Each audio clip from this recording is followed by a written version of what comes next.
परिचय। सुधा, देखो मैंने एक त्रिभुज बनाया है। क्या तुम इसका समरूप त्रिभुज बना सकती हो? हाँ, मैं बना सकती हूँ, लेकिन मेरे पास स्केल नहीं है जिससे मैं इसकी भुजाओं की लंबाई माप सकूं। क्या तुम्हें पता है कि बिना मापे भी इसे बना सकते हैं? सचमुच? हाँ, हमारे शिक्षक ने हमें कई तरह की रचनाएं सिखाई हैं। क्या तुम जानना चाहती हो? हाँ, जरूर। ठीक है, आओ आज मैं तुमको कुछ रचनाओं के बारे में बताती हूँ। उद्देश्य। इस पाठ के अंत में आप निम्न करने में सक्षम हो जाएंगे। एक रेखाखंड को दिए गए अनुपात में विभाजित करना, दिए गए स्केल गुणक के अनुसार दिए हुए त्रिभुज के समरूप एक त्रिभुज की रचना करना जो एक से कम या एक से अधिक हो सकता है। किसी बाह्य बिंदु से किसी वृत्त पर एक स्पर्श रेखा युग्म की रचना करना। रेखाखंड। ज्यामिति में रेखाखंड एक रेखा होती है जो दो बिंदुओं के अंत को जोड़ती है और इन अंत बिंदुओं के बीच का प्रत्येक बिंदु इस रेखा पर स्थित होता है। त्रिभुज या वर्ग की भुजाएं रेखाखंड का उदाहरण हैं। सामान्यतः जब अंत बिंदु किसी बहुभुज के शीर्ष हों तो रेखाखंड बहुभुज का एक किनारा, यदि वो आसन्न भुजाएं हैं तो होती हैं, अन्यथा एक विकर्ण होती हैं। जब अंत के बिंदु वक्र जैसे कि वृत्त पर स्थित हों तो रेखाखंड को जीवा या वक्र का कहा जाता है। रेखाखंड का विभाजन। यदि हमें एक रेखाखंड दिया गया है और हमें इसे 6 और 3 के अनुपात में विभाजित करना है, हम इसकी लंबाई को मापकर इस पर एक बिंदु अंकित कर दिए हुए अनुपात में विभाजित कर सकते हैं। लेकिन कल्पना कीजिए कि हमारे पास इसे ठीक ठीक विभाजित करने का कोई तरीका नहीं है।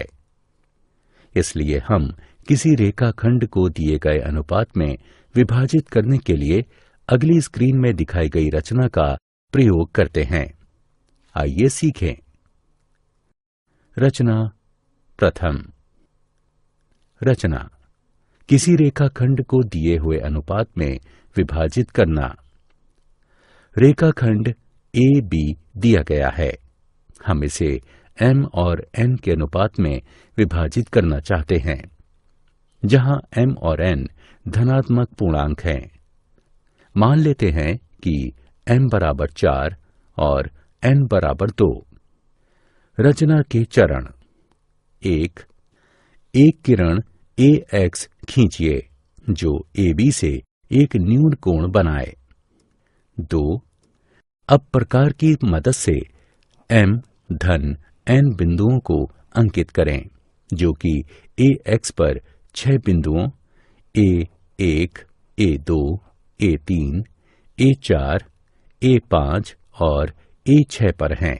इस तरह A1 बराबर A1, A2 बराबर A2, A3 बराबर A3, A4 बराबर A4, A5 बराबर A5, A6। नंबर 3 BA6 को मिलाएं।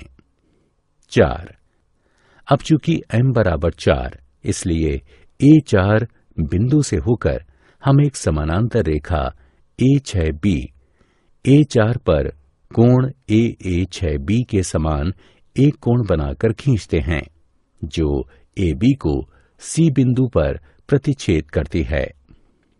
तब AC अनुपात CB बराबर 4:2। आइए अब हम गणितीय रूप से सिद्ध करें कि यह किस प्रकार सत्य है। चूंकि A4C A6B के समानांतर है, मूल अनुपातिक प्रमेय के अनुसार AA4 बटे A4A6 बराबर AC बटे CB। अब रचना के द्वारा A4 बटे A4A6 बराबर 4/2, इसलिए AC बटे CB बराबर 4/2। यह दर्शाता है कि C AB को 4:2 के अनुपात में विभाजित करता है। त्रिभुज की रचना।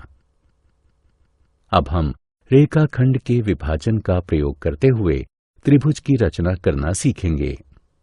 रचना: दिए गए त्रिभुज के समरूप त्रिभुज की रचना करना, जबकि स्केल गुणक दिया हो।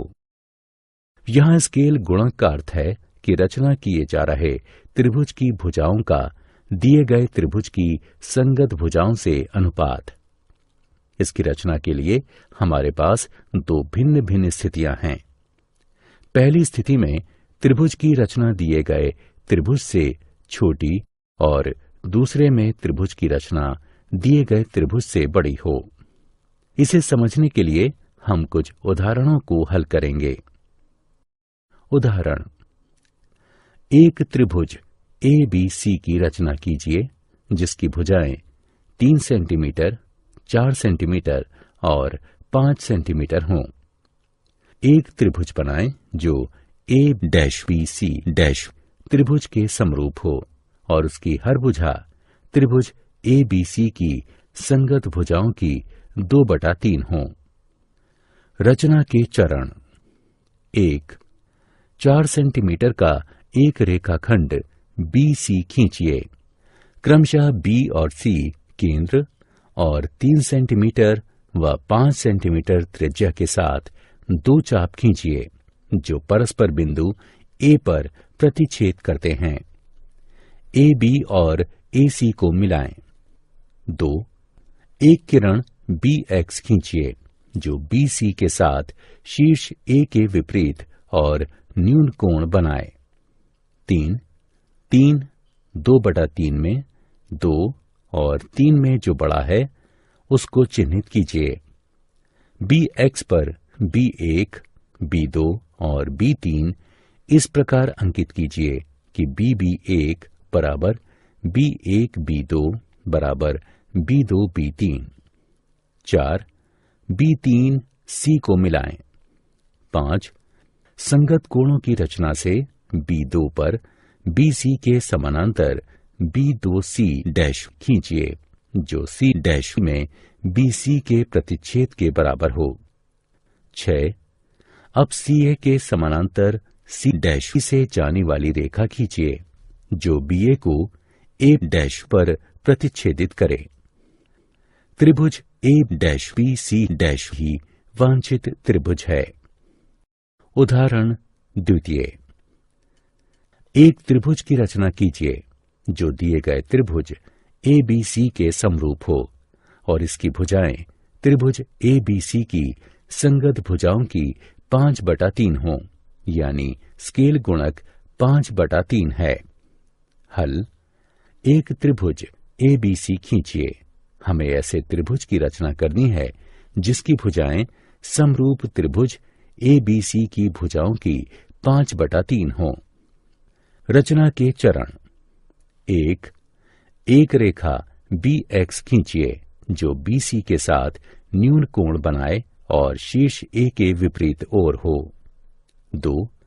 BX पर 5, 5/3 में 5 और 3 में से जो अधिक है उन बिंदुओं B1, B2, B3, B4 और B5 को इस प्रकार चिन्हित करें कि BB1 बराबर B1 B2 बराबर B2 B3 बराबर B3 B4 बराबर B4 B5। नंबर 3. B3 तीसरा बिंदु 5/3 में 3 और 5 में से 3 का छोटा होना, इसको C से मिलाएं और B3C के समानांतर B5 से जाने वाली एक रेखा खींचें जो विस्तारित रेखाखंड BC को C' पर प्रतिच्छेदित करे। 4. CA के समानांतर C' से जाने वाली एक रेखा खींचें जो विस्तारित रेखाखंड BA को A डैश पर काटे। 5. तब A डैश BC डैश वांछित त्रिभुज होगा। वृत्त की स्पर्श रेखा। हम जानते हैं कि यदि बिंदु वृत्त के अंदर हो तो वृत्त की कोई स्पर्श रेखा इस बिंदु से होकर नहीं जाएगी। यदि बिंदु वृत्त पर हो तो इससे होकर केवल एक स्पर्श रेखा जाती है। वृत्त पर स्पर्श रेखा इस बिंदु से जाने वाली त्रिज्या के लंबवत होती है। इसलिए एक वृत्त पर स्पर्श रेखा खींचने के लिए हम उस बिंदु से त्रिज्या खींचते हैं और उस त्रिज्या के लंबवत उस बिंदु से जाती हुई एक रेखा खींचते हैं। यह रेखा वांछित स्पर्श रेखा होगी। और अगर बिंदु वृत्त के बाहर हो तो इस बिंदु से जाने वाली वृत्त पर दो स्पर्श रेखाएं होती हैं। वृत्त पर स्पर्श रेखा की रचना। किसी बाह्य बिंदु से वृत्त पर स्पर्श रेखा की रचना करना। हमें एक केंद्र O वाला एक वृत्त और बाह्य बिंदु S दिया है।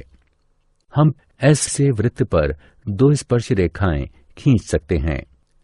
रचना के चरण। 1. SO को मिलाएं और इसे समद्वि विभाजित करें। कल्पना कीजिए कि A SO का मध्य बिंदु है। 2. A को केंद्र और AO को त्रिज्या मानकर एक वृत्त बनाएं। यह वृत्त को बिंदुओं Q और R पर प्रतिच्छेदित करेगा। 3. SQ और SR को मिलाएं। SQ और SR दो वांछित स्पर्श रेखाएं हैं। आइए अब जानते हैं कि यह रचना हमें किस प्रकार वांछित स्पर्श रेखा प्रदान करती है। OQ को मिलाएं। अब हम देख सकते हैं कि SQO अर्धवृत्त का एक कोण है और इसलिए कोण SQO बराबर 90 डिग्री। OQ वृत्त की दी हुई एक त्रिज्या भी है, अतः SQ वृत्त की स्पर्श रेखा है। इसी तरह हम कह सकते हैं कि SR भी वृत्त की एक स्पर्श रेखा है। मूल्यांकन। आइए आगे बढ़ने से पहले देखें कि आपने क्या सीखा है। सही विकल्प चुनकर रिक्त स्थान में रखें। क्या आप जानते हैं, अगर वृत्त का केंद्र ना दिया हो तो इसके केंद्र को ज्ञात करने के लिए हम दो असमानांतर जीवा को लेने के बाद उनके लंब समद्विभाजक का प्रतिच्छेद बिंदु ज्ञात करते हैं। वह प्रतिच्छेद बिंदु वृत्त का केंद्र होता है। सारांश। आइए हमने जो कुछ सीखा है उसे संक्षेप में दोहराएं।